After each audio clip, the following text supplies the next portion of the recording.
नमस्कार दोस्तों। हिंदी साहित्य लाभ चैनल में आप सभी का फिर से हार्दिक अभिनंदन है। जैसे कि हम सभी को पता है, इस चैनल के माध्यम से हम UGC net, JRF, TGT, PGT, साथ ही विभिन्न विषयों का अध्ययन करते हैं, जैसे हिंदी, इंग्लिश, मैथ, विज्ञान आदि सभी विषयों का अध्ययन करते हैं। और उसी को बढ़ाते हुए आज हम पढ़ने वाले हैं संधि के बारे में। संधि हर छोटी से छोटी और बड़ी से बड़ी एग्जाम में पूछी जा रही है, इसलिए ये हमारे लिए काफ़ी इम्पोर्टेंट है। इस वीडियो में हम लोग यह देखेंगे कि संधि किसे कहते हैं, संधि के कितने भेद होते हैं और उसके भी कितने उपभेद हैं उदाहरण सहित। ठीक है, तो आज स्टार्ट करते हैं हम लोग संधि। संधि किसे कहते हैं? संधि दो वर्णों के मेल से होने वाले विकार को संधि कहते हैं। क्या कहते हैं? दो वर्णों के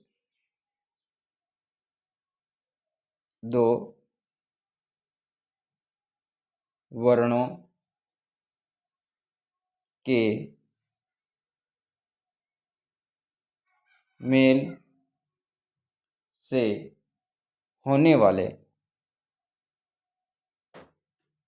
होने वाले विकार को संधि कहते हैं। संधि कहते हैं। विकार का तात्पर्य है यहाँ पर रूप परिवर्तन से। किससे है? रूप परिवर्तन। विकार का अगर हम अर्थ यहाँ पर लिख दें तो लिखेंगे रूप परिवर्तन। ठीक है दोस्तों। और ये जो संधि शब्द है वो संस्कृत का रूप से लिया गया है। संधि शब्द संस्कृत का रूप है। संधि किसे कहते हैं? तो दो वर्णों के मेल से होने वाले विकार को संधि कहते हैं। संधि संस्कृत शब्द से लिया गया है। अब संधि के कितने भेद होते हैं? संधि के भेद। संधि के भेद। संधि के भेद मुख्य रूप से तीन हैं। एक है स्वर संधि, दूसरा है व्यंजन संधि और तीसरा आएगा विसर्ग संधि।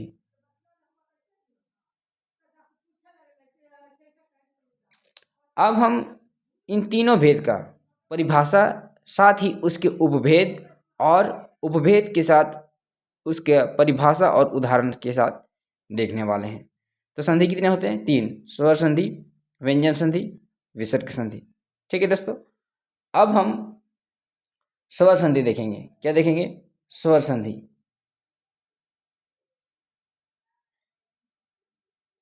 स्वर संधि। स्वर संधि में कहता है कि दो स्वरों के मेल से, दो स्वरों के मेल से उत्पन्न विकार अथवा रूप परिवर्तन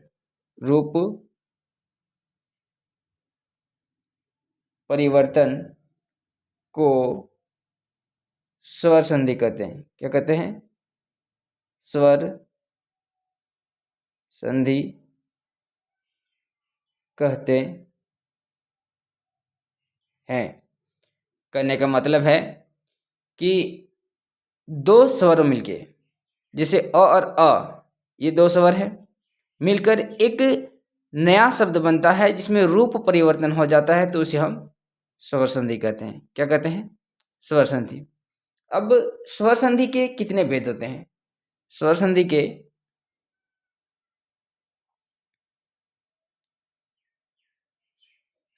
के भेद। स्वर संधि के मुख्यतः 5 भेद होते हैं। कितने? 5 भेद होते हैं।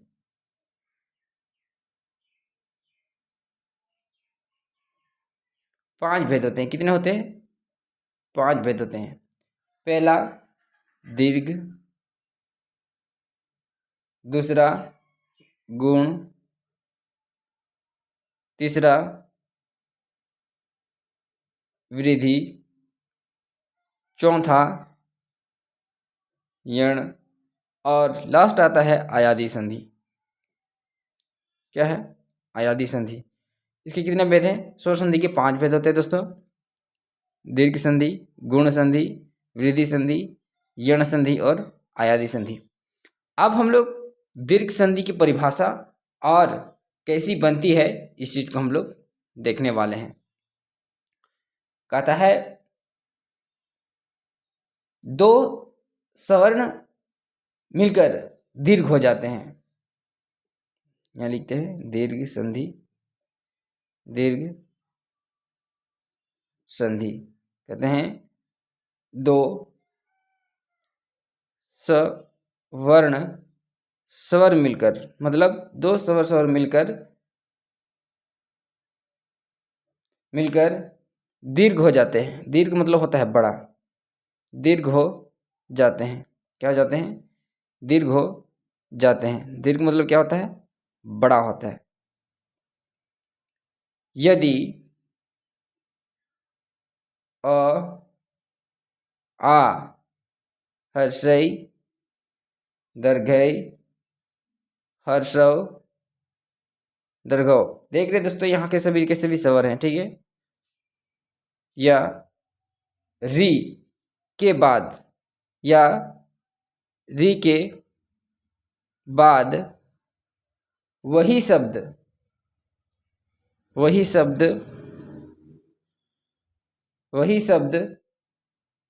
हर्स्व मतलब छोटा, हर्स्व छोटा, या दीर्घ मतलब अ आए चाहे आ आए उसके बाद, तो वह दीर्घ स्वर आए तो दोनों मिलकर क्रमशः बड़ा वाला दीर्घ बन जाता है। तो दोनों मिलकर क्रमशः आ ई उ और री हो जाते हैं। क्या हो जाते हैं? री हो जाते हैं, मतलब बड़ा रूप ले लेता है। जैसे छोटा आ तो मिलकर बनता है बड़ा आ। अब इससे वाक्य हम बनाएंगे तो अन्य जोड़ अभाव। देखिए यहाँ भी अ है, यहाँ भी आ है, ये छुपा हुआ पता है ना। यहाँ पर आ है, यहाँ पर आ है, तो दोनों मिलकर बनाता है अन्नाभाव। अन्ना भाव। देखिए यहाँ भी आ है, बन गया ना आ। दोनों छोटा आ मिलके बड़ा आ बना कि नहीं बना, तो इसको कहते हैं अन्नाभाव। अब हम लोग देखते हैं बड़ा आ जोड़ बड़ा आ, दोनों मिलकर बड़ा आ बनाया। अब बड़ा आ बनाए तो इसे अगर हम वाक्य बनाना चाहें तो बनाएंगे विद्या जोड़ आलय। तो यहाँ भी बड़ा आ है, यहाँ भी बड़ा आ है, दोनों मिलकर क्या बनता है? विद्यालय। बना कि नहीं बना? ठीक है दोस्तों, उम्मीद करते हैं ये आप सभी को समझ में आ रहा होगा। और कहीं दिक्कत हो रही है समझने में तो आप ज़रूर कमेंट करके बताएं, ताकि और भी बेहतर तरीके से वीडियो को समझा जा सके। ठीक है। और 2-3 उदाहरण देख लेते हैं हम लोग। जैसे छोटी ई बड़ी ई जोड़ छोटी ई, तो क्या बना? बड़ी ई बना। ठीक है। बड़ी ई जोड़ छोटी ई, तो बड़ी ई बना। अब हम लोग इसको उदाहरण से समझें तो लिखेंगे मही जोड़ इंद्र। यहाँ पर देखिए ये बड़ी ई है मतलब दर्घी ई और ये हर्षी ई, तो दोनों मिलकर क्या बनता है, बड़ी ई बनता है, महेंद्र। ठीक है दोस्तों, अब लिखेंगे छोटी ऊ और छोटी ऊ मिलकर क्या बनता है, हर्षव जोड़ हर्षव मिलकर क्या बना, दर्घव बना। दर्घव जब बना तो यहाँ पर देखिए भानु जोड़ उदय, भानु हर्षु जोड़ उदय, तो देखिए यहाँ भी छोटी हर्षु है, यहाँ पर भी हर्षु है, तो क्या बनता है, भानुदय बना, बड़ा वाला बना कि नहीं। तो ये है हम सभी का आज का मोस्ट वांटेड वीडियो, जो एग्जाम की दृष्टि से काफ़ी इम्पोर्टेंट है। हम लोगों ने क्या देखा, एक बार हम लोग रिपीट कर लेते हैं ताकि ये समझने में आसानी हो जाए। सबसे पहले कहता है यहाँ पर कि आज हम लोग पढ़ रहे हैं संधि के बारे में। क्या पढ़ रहे हैं, संधि के बारे में। संधि किसे कहते हैं, संधि दो वर्णों के मेल से होने वाले विकार को संधि कहते हैं। ठीक है, संधि शब्द संस्कृत का रूप से लिया गया है। संधि के तीन भेद होते हैं, स्वर संधि, व्यंजन संधि, विसर्ग संधि। ठीक है, अब स्वर संधि किसे कहते हैं, दो स्वरों के मेल से उत्पन्न विकार अथवा रूप परिवर्तन को स्वर संधि कहते हैं। मतलब अ और अ मिलकर जैसे आ बनता है, जिसका रूप में परिवर्तन हुआ कि नहीं हुआ, तो उसी को कहते हैं स्वर संधि। अब स्वर संधि के भेद कितने होते हैं, इसके टोटल 5 भेद होते हैं, दीर्घ संधि, गुण संधि, वृद्धि संधि और यण संधि, आयादी संधि। ठीक है, अब दीर्घ संधि किसे कहते हैं, दीर्घ संधि का मतलब होता है बड़ा। क्या होता है, दीर्घ मतलब बड़ा, दो स्वर्ण मतलब दो छोटी छोटी इकाई मिलके बड़ा जो बना दे उसको हम लोग दीर्घ संधि कहते हैं। ठीक है, तो दो सवर्ण स्वर मिलकर दीर्घ हो जाते हैं यदि अ, आ, हर्षय, दीर्घय, हर्षव, दीर्घव और री के बाद वही शब्द अगर दोबारा आ जाती है छोटा या बड़ा में, तो फिर वो क्या कहलाता है, दीर्घ स्वर बन जाता है। और दोनों मिलकर क्या बनता है, आ, हर्षय, दीर्घय, दीर्घव, हर्षव, दीर्घव और री बन जाता है। अब जैसे देखेंगे अ जोड़ अ बराबर आ बना, तो इसको अगर हम वाक्य में तोड़ें तो अन्न जोड़ अभाव, तो अ और आ बना है कि नहीं, तो अन्न जोड़ अभाव यहाँ पर आ है कि नहीं। तो उसी प्रकार जैसे अब हम लोग देखते हैं आ जोड़ आ,